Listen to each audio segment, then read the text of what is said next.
Limits निकालने का एक और मेथड देखते हैं, है ना, यूजिंग सम स्टैंडर्ड रिलेशंस।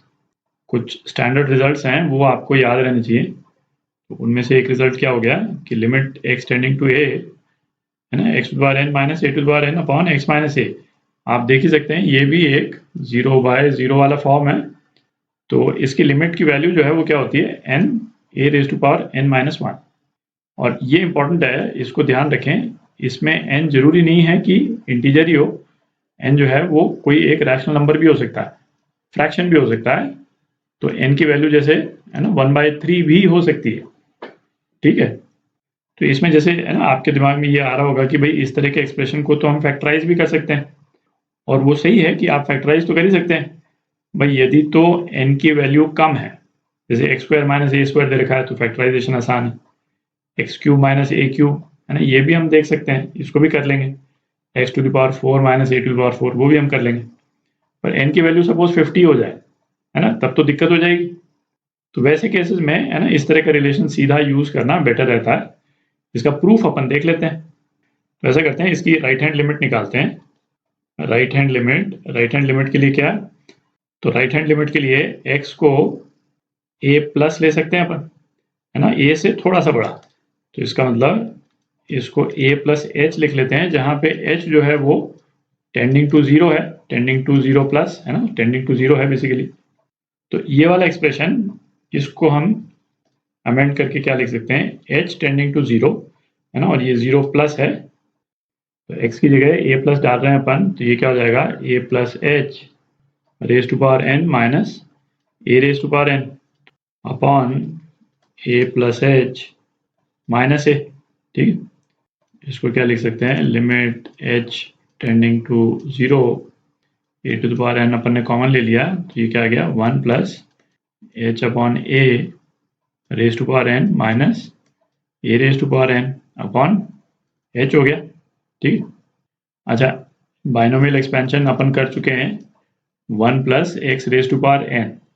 ठीक है, तो बाइनोमियल कोएफिशिएंट्स, जहाँ पे अपन ने बाइनोमियल कोएफिशिएंट्स वाला जो चैप्टर किया था, तो इसका एक्सपेंशन जो है वो क्या होता था, nc0 जो बेसिकली 1 है, plus nc1x plus nc2x square and so on, है ना, इस तरह का एक्सपेंशन होता था इसका। तो इसी तरह से हम एक्सपैंड कर सकते हैं इसको, तो क्या लिख सकते हैं, limit h tending to zero, a to the power n, nc0 तो 1 ही है, 1 प्लस nc1 जो कि n हो गया, n x क्या है, इसका x h अपॉन a है ना, plus nc2 n minus 1 upon 2 h by A square plus and so on, है ना, ये h बाई ए की हायर पावर्स हैं इसके आगे। ठीक है, और ये क्या, minus a raise to power n तो आ ही गया, और अपॉन h। ठीक है, तो अब आप देखें, इस ब्रैकेट को यदि हम खोल देंगे तो क्या होगा, a raise to power n और ये a raise to power n तो कैंसिल आउट हो जाएगा, ये a raise to power n ये कैंसिल आउट हो गया। ठीक है, अच्छा, ये जो दूसरी वाली जो टर्म है, दूसरी वाली टर्म क्या हो जाएगी, इसको अपन लिख लेते हैं n a raise to power n minus 1 into h, है ना, ये h है, और अपॉन h। ठीक है, और प्लस यहाँ पे क्या है, h स्क्वायर वाली टर्म है, और अगले वाले टर्म जो है h क्यूब वाली टर्म है। तो h से जब हम डिवाइड करेंगे तो यहाँ पे क्या आ जाएगा, कोई एक टर्म जिसके साथ h लगा हुआ है, फिर कोई दूसरी टर्म जिसके साथ h स्क्वायर लगा हुआ है, और एंड सो ऑन। ठीक है, पहले वाली टर्म में क्या होगा भाई, पहले वाली टर्म में h तो कैंसिल आउट हो गया, और हमारे पास में क्या बच गया, यही एक्सप्रेशन बच गया, n a raise to power n minus 1, जो कि यहाँ पे राइट हैंड साइड में है। ठीक है, और ये जितने, चूंकि limit h tending to zero तो है ही, limit h tending to zero तो है ही, तो ये सारे कैंसिल आउट हो गए, आगे की टर्म सारी कैंसिल आउट हो गई क्योंकि सारी जीरो हो गई, केवल ये टर्म बच गई n a raise to power n minus 1, और यही एक्सप्रेशन अपने को लाना था। अब ये जो है, ये तो हमने राइट हैंड लिमिट निकाली थी। लेफ्ट हैंड लिमिट यदि हम निकालेंगे तो बेसिकली क्या हो जाएगा, a माइनस हमको निकालना है, तो a माइनस क्या, a माइनस h लिख सकते हैं, h अगेन, है ना, जीरो प्लस ही है, पॉजिटिव यही है, a माइनस h।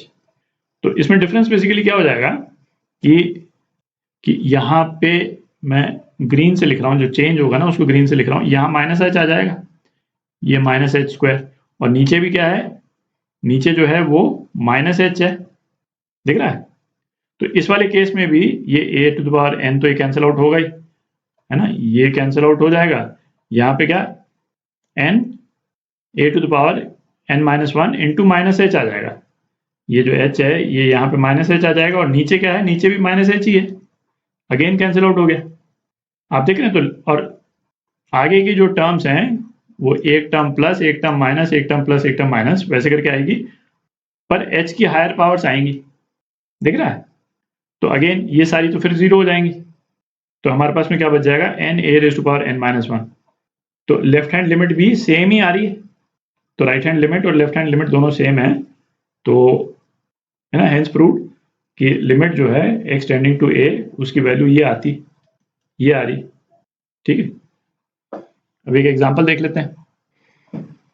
तो अब जैसे एक सिंपल एग्जांपल यदि अपन लें, है ना, limit x tending to two x raise to power 8 minus suppose 256 upon x minus 2, है ना, ये एक्सप्रेशन है। तो इसको अपन क्या लिख सकते हैं, limit x tending to two x to the power 8 minus 2 raise to power 8 upon x minus 2। तो इसमें सीधा ये रिजल्ट लगा सकते हैं, एन क्या है इस केस में 8 हो जाएगा, 8, और ए क्या है इस केस में 2 है, 8 into 2 raise to power n minus one, n minus one क्या हो जाएगा, 7 हो जाएगा। तो ये क्या है, 8 जो है 2 क्यूब है, ठीक है, 2 cube into 2 raise to power 7, तो 2 रेज टू पावर 10।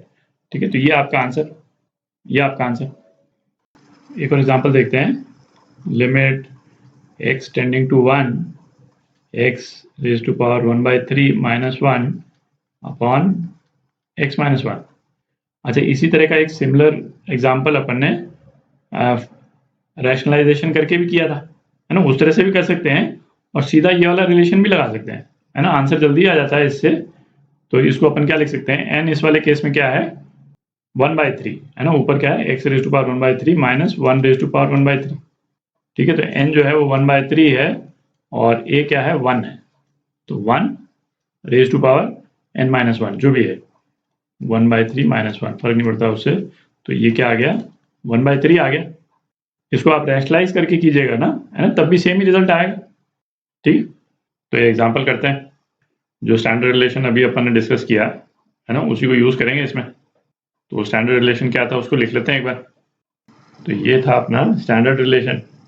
अच्छा, यहाँ पे x की पावर के 3 टर्म्स दे रखे हैं, ठीक, तो तीनों टर्म्स को अपन अलग अलग कर लेते हैं।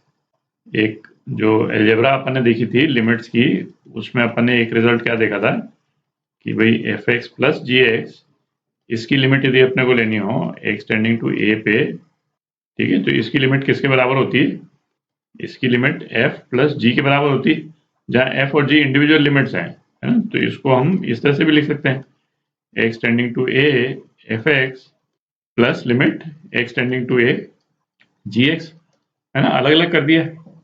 तो इसी तरह से इस एक्सप्रेशन को अपन अलग अलग कर सकते हैं, है ना, limit x tending to 1 x to the power 4 minus 1।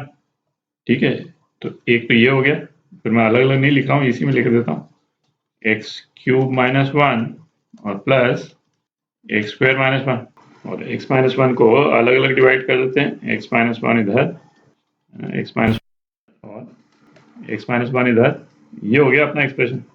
ठीक, तो अब अपन ये वाला रिलेशन लगा सकते हैं। तो इस वाले केस में n कितना है 4 और a कितना है 1, है ना, तो 4 into 1 raise to power n minus 1, 4 minus 1 3, ये हो गया, plus 3 into 1 raise to power 3 minus 1 मतलब 2, और प्लस n यहाँ पे 2 है, 2 into 1 raise to power 2 minus 1 into 1, तो ये कितना हो गया 7 और 2 9 हो गया।